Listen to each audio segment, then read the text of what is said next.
Good morning.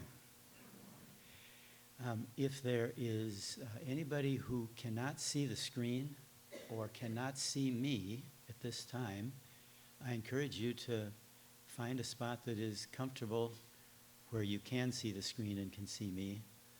You don't have to move, but you're welcome to.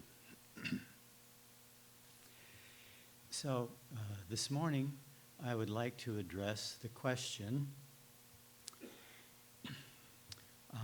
what if there is no evil source for the cruelty we impose on each other? It's clear, if we look around the world we live in, that there is a lot of cruelty that we are imposing on each other, from minor cruelties that we might have within our own family, to major warfare between the Palestinians and the Israelis, or the Russians and the Ukrainians. And it's very easy when we experience cruelty to assume that there's an evil source that we need to find.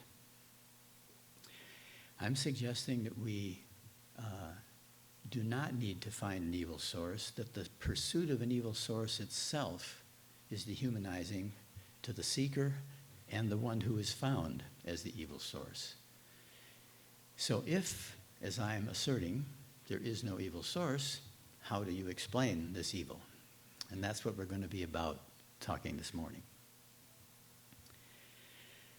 So I want to talk about our universal interdependence, the larger picture, the assumption that everything and everyone is a part of a wonderful universal interdependence. And the most elemental form of that universal interdependence is two. It's the interdependent pair. And so that's what I'm going to be focusing on, is the interdependent pair that I call a polarity. An example of this is activity and rest. All of us are involved since birth with some version of activity and rest. Notice that it doesn't make sense to put or between activity and rest. We wouldn't approach someone and say, for the next 10 years, are you going to be active or are you going to be restful? It makes no sense because, in fact, they are an interdependent pair. We need to be active and we need time to rest. So what we do is we put and between them. So with all polarities, all interdependent pairs, we need to connect them with the word and. The word or doesn't make sense if, in fact, it's an interdependent pair. There's something else that's happening with this interdependent pair. Activity and rest is a metaphor for all polarities. So one of the things that happens is there's this energy system that's moving around and between these two poles.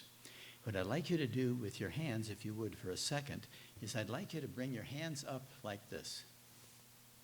Bring them from down below and up like this.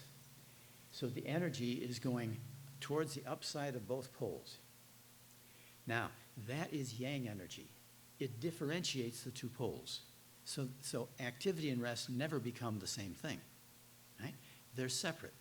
Now I'd like you to move around like this. Bring it around, okay? So when you go up between, that's yang energy, it separates them, but then yin energy gets engaged and it holds them together. So this tradition of yin and yang energy shows up in all polarities. The energy differentiates and it holds together. So it comes as a set. It doesn't matter whether we like it or whether we believe it, actually. Another metaphor for polarities is inhaling and exhaling. Again, it's a false choice. Are we going to inhale or exhale? It doesn't make any sense to put or between inhaling and exhaling. So they come as a set in nature. Now, a dimension of this infinity loop is that the energy moves up toward the upside of a pole because there's a positive benefit there. What I'd like you to do is raise your hand and give me what would the positive results be from being physically and mentally active. I want 5 items, and I'll repeat them here. If you'd raise your hand, what are 5 benefits, one from 5 different people here, the benefit of being physically and mentally active? Mental well-being. Mental well-being? Strength. Lower blood pressure, yeah. Good ideas. One more. Running. Okay. So there are a lot of upsides to activity. That's why we're active. It gives us a lot of benefits.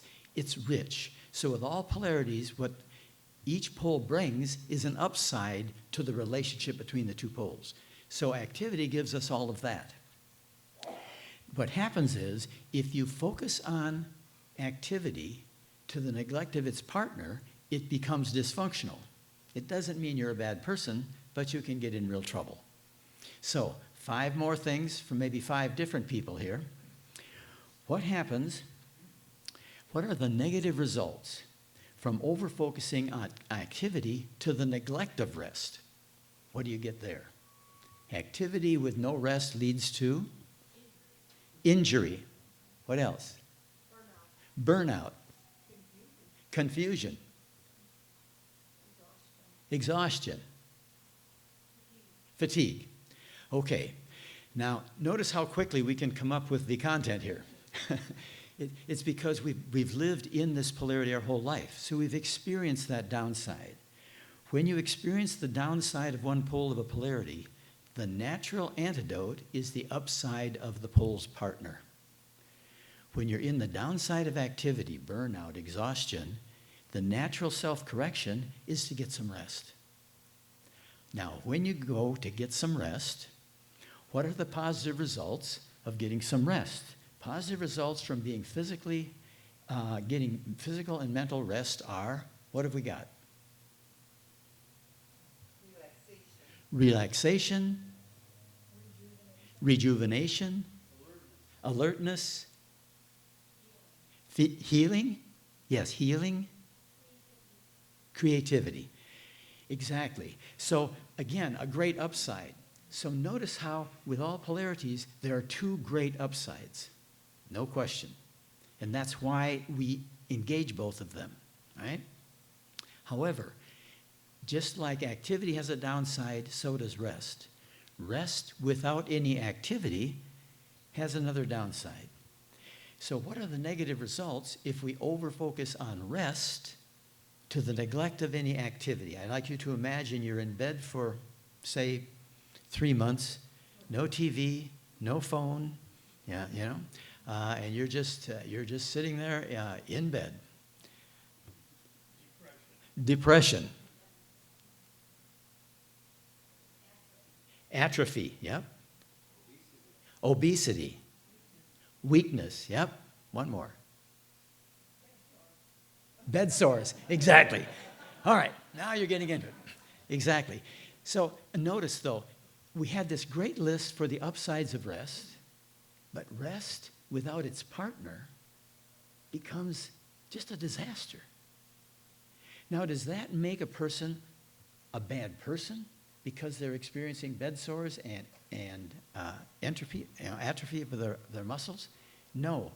But it means that for some reason they've found themselves over-focusing on one pole of a polarity to the neglect of the other. It becomes dysfunctional. So I'd like you to just keep that in mind, because the metaphor about activity and rest will hold for all polarities. So let's take a look a little further.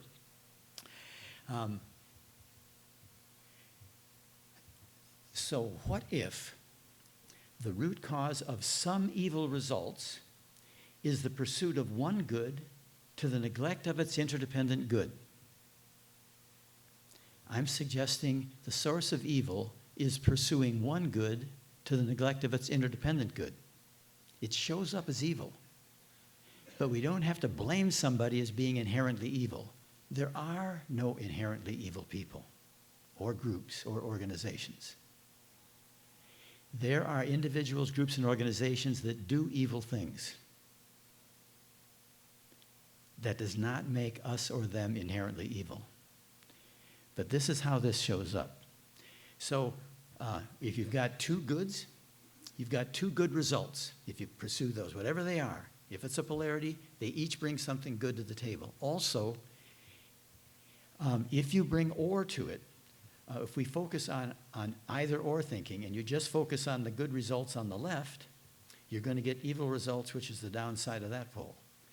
if your or thinking leads you to pursue only the good results on the right, you're going to end up with evil results there. So this is a pattern about polarities. If you overfocus on one pole to the neglect of the other, it becomes terribly dysfunctional and can actually look like evil. So and it needs to be connected by and we need to go after both upsides. That's the message. You need to distinguish a problem to solve from a polarity to leverage. If you've got a polarity, you need to go after both upsides. Celebrate both upsides. That's what it's about. So I'd like to look at some common values here on the left.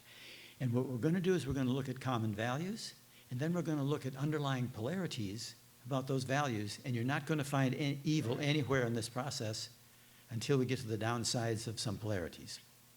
So being fit. Again, activity and rest is necessary if you want to be fit. If you want to run a marathon, you have to systematically be active and get yourself some downtime so you don't have muscle injury, right? The other four I want to talk about as a set here are solving problems. All of us, if we experience a difficulty, it's a real contribution to solve it. So solving problems has a great upside. We need to do that. Protecting those we love is another great value. Providing for those we love is another great value. And finally, belonging. Now notice how there isn't any evil source here about solving problems, protecting those we love, and providing for them, and our own desire to belong. If we look at the underlying polarities, it gets a little more interesting in how the possibility of evil can emerge. So, solving problems, an underlying polarity is or thinking and and thinking. We need both, or thinking and thinking. It is itself a polarity. So we need to solve problems and we need to leverage polarities.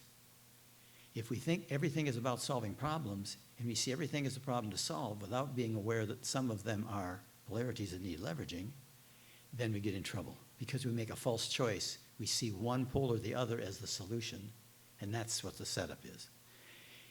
In terms of protecting those we love, an underlying polarity is about claiming power and sharing power, the essence of democracy. But if we just focus on one or the other, we get in trouble. Providing for those we love. The focus here is on the freedom, entrepreneurial initiative, and freedom for the individual or the team or the organization, and equality, the benefit of the common good. How do we pay attention to both freedom and equality and the tension between them? The final one is belonging. An underlying polarity about belonging is justice and mercy.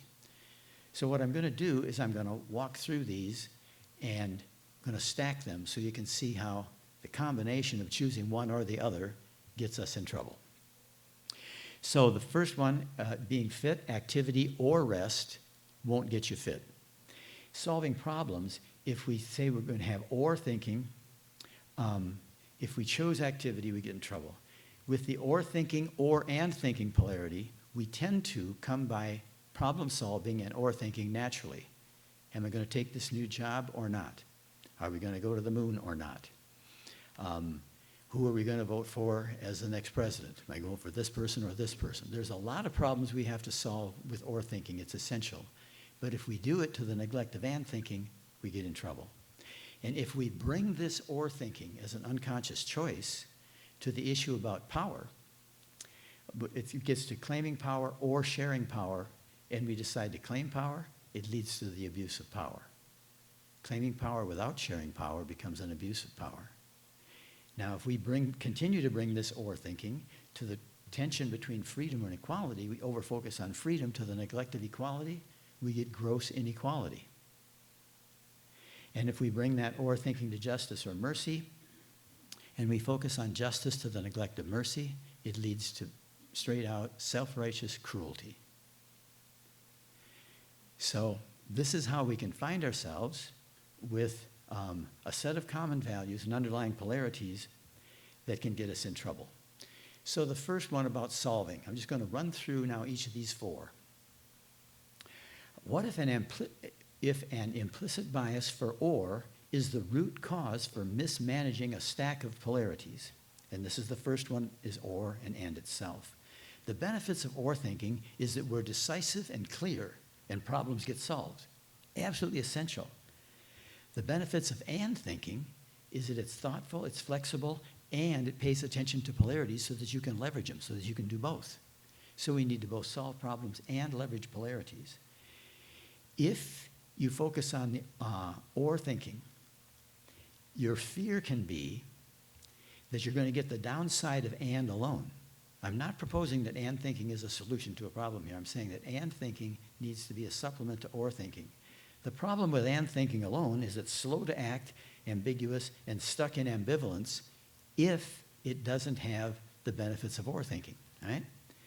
But if your choice is to be decisive, clear, and problem solved, and you want to avoid being slow, ambiguous, and stuck in ambivalence, you find yourself over-focusing on or thinking to the neglect of and thinking, and that leads to being reactive, rigid, and it gets you in vicious cycles as you fight between these two.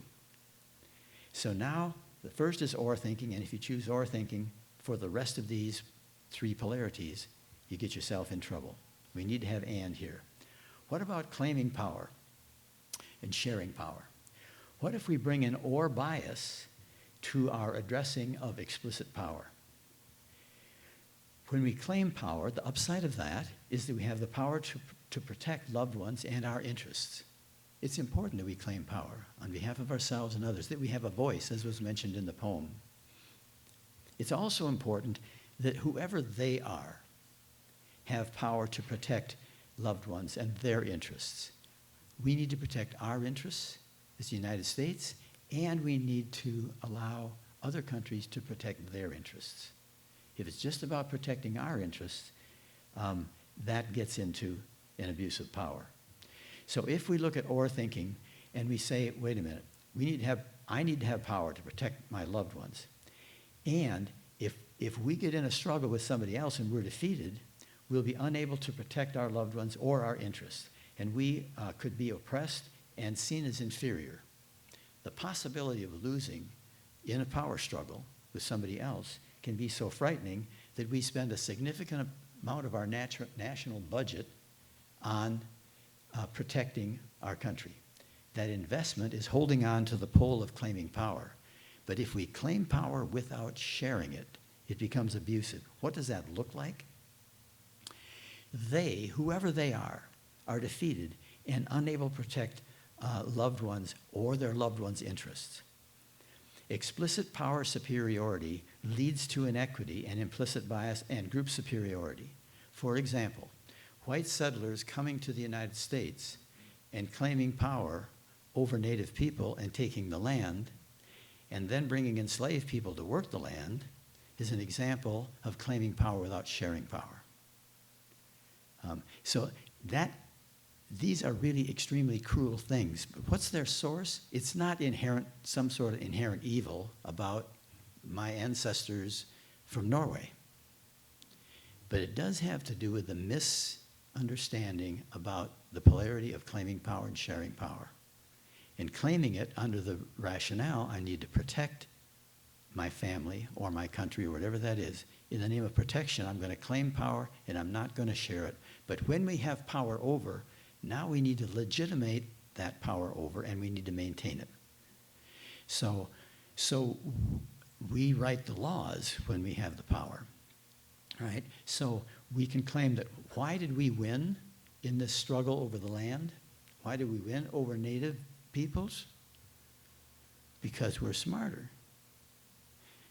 Because we're cultured and they're savages.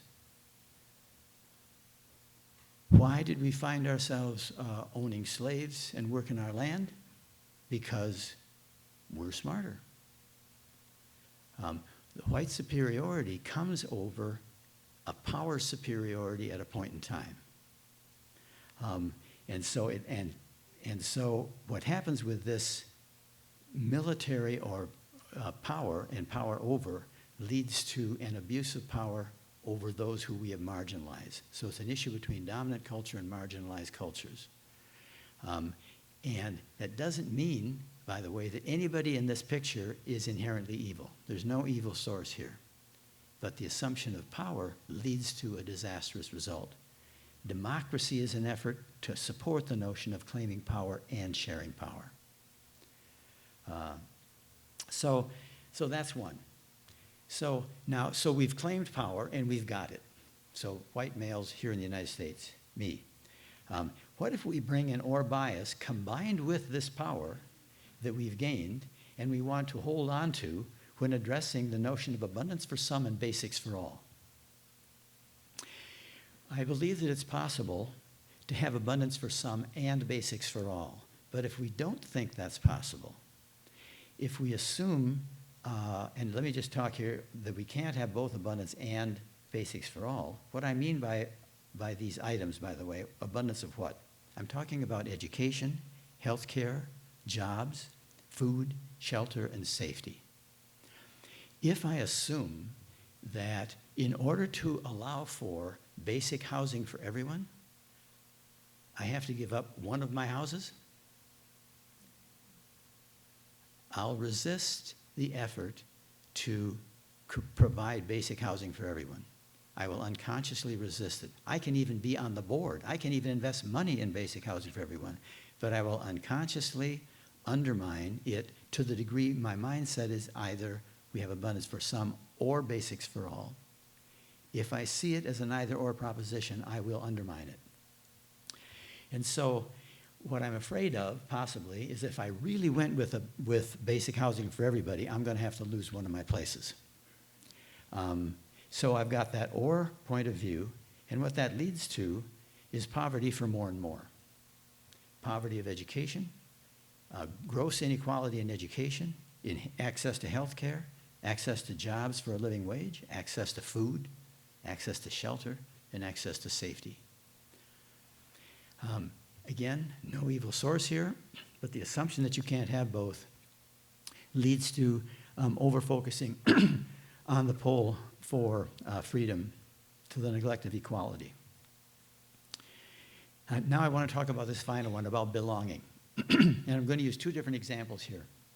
One is related to our faith traditions, in this case, the Christian and Jewish faith tradition. And then I'm going to talk about how it relates to us internationally. So the polarity of justice and mercy. Mercy, the upside of mercy, a good thing about mercy, is that it offers forgiveness and unconditional love. It's a great upside. Justice, there's an upside to justice, which is about laws. When Moses came back from Mount Sinai, he had a set of laws. Every church community, your community, has some sort of agreements about you're going to meet on a certain day, you're going to meet on Sunday, you're going to meet at time. I've got a regimen I'm supposed to follow here. Those are the guidelines I got. So no matter where it is, a state community or a faith community of any kind, there's some sort of guidelines about how we expect people to behave in this community. And your membership, your belonging, is dependent on you agreeing with that arrangement. And so your belonging has to do with complying with laws. Laws are good and necessary. We need them, right? But let's follow this justice pole, going towards justice, as if that's all we have to focus on is justice. Let's see what happens here. So if some laws are good, more laws are probably better. I think you can see where this is headed. So now, but laws without consequences are meaningless. So if some consequences, consequences are necessary. If some consequences are good, then harsher consequences are probably better. Now look where this is headed. It's a good and necessary thing to go after laws. But laws and consequences without mercy and forgiveness leads to evil itself in the pursuit of one good to the neglect of the other good. And there's no evil people involved here. What does it look like when you have increased the number of laws and you increase the harshness of the consequences? It looks like this. It looks like what I consider to be an evil without an evil source. You stone a pregnant woman to death for being pregnant out of wedlock. This is still happening today, by the way. I consider that an evil act. But we do not have to find an evil source here. There is no inherently evil source. But there is an evil act happening here.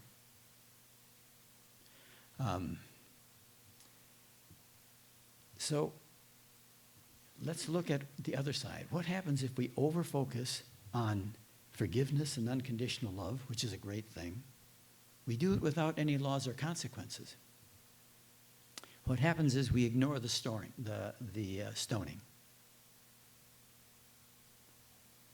So we get complicit. So we end up with both downsides. So the question is, how do we both hold ourselves accountable in the context of understanding that we're unconditionally loved? We love our children unconditionally, and we tell them, you don't hit your sister upside the head with a stick. That's not okay. I love you, and that's not okay. This dual message is central to polarities. This is good and this is good. Pay attention to both. If you choose one or the other, you're in trouble. Okay. So this is now on the larger perspective around justice and mercy.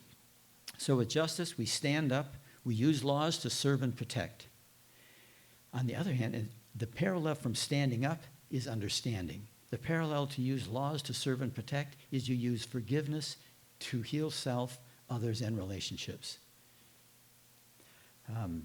This is what happened with the Truth and Reconciliation process after the ending of apartheid in South Africa. I've done some work in South Africa and can appreciate what's going on here. What they did was people had to stand up, own what they did, and they ended up then being involved in the reconciliation process. So truth and reconciliation truth is justice and reconciliation is mercy. So the truth and reconciliation process is a whole nation state, South Africa, trying to leverage this polarity and get the upsides of both. But if we see the downside of mercy is inaction. In the name of forgiveness, neither those with more explicit power nor those with less explicit power are held accountable for their actions. Lawlessness is tolerated. So out of this desire to stand up and the fear of what happens if we don't hold people accountable, that fear can lead to us over-focusing on justice to the neglect of mercy. And it leads to cruel act. It leads to self-righteous indignation. It leads to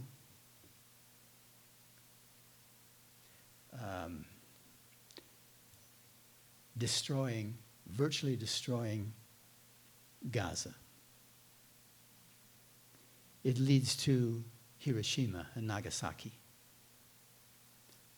Dresden. It leads to a lot of pain. So if once we have the laws, once we have the power, we talked about abuse of power. If we look at our own history, we use laws to gain or to maintain explicit power. So we use laws to maintain slavery. To teach a slave to read is illegal. Why is it illegal? Because learning to read is an empowering act. And you don't want to claim power and share power. You want to claim power over. So you need to make sure that you're not empowering the other. So you have a civil war. After the Civil War, you have laws that are created that allow for what was in the Declaration of Independence. We hold these truths to be self-evident, that we're all created equal. But then if you keep the either-or mindset about power and laws, you create Jim Crow laws to perpetuate the power over. So many laws and harsh punishments leads to projection of what can't be owned by those with more explicit power on those with less explicit power.